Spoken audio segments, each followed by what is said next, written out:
রাজধানীর আদাবরে চেতনায় বাংলাদেশ সংগঠনের উদ্যোগে আরাফাত রহমান কুকুর স্মরণে ইন্টার কলেজ ক্রিকেট টুর্নামেন্টের ফাইনাল ম্যাচ অনুষ্ঠিত হয়েছে।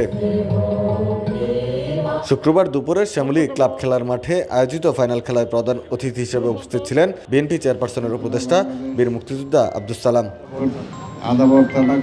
এ সময় প্রধান আকর্ষণ হিসেবে উপস্থিত ছিলেন বাংলাদেশ ক্রিকেট দলের সাবেক অধিনায়ক ও ওপেনার জাভেদ উমর বেলিম। ফাইনাল ম্যাচে বিশেষ অতিথি হিসেবে উপস্থিত ছিলেন চেতনায় বাংলাদেশ সংগঠনের কেন্দ্রীয় সভাপতি ফয়সাল সালাম সাগর, জাতীয় গণতান্ত্রিক পার্টির সহসভাপতি রাশেদ প্রধান, মহিলা দল ঢাকা মহানগর উত্তরের সদস্য সচিব রুনা লায়লা প্রমুখ। খেলা শেষে ফাইনাল ম্যাচে অংশ নেওয়া জয়ী ও রানার্স আপ দলের মাঝে পুরস্কার বিতরণ করেন অতিথিবৃন্দ।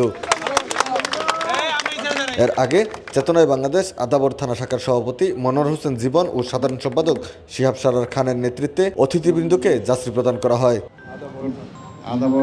মেহেদী হাসান রিয়াদ, ভিওডি বাংলা, ঢাকা।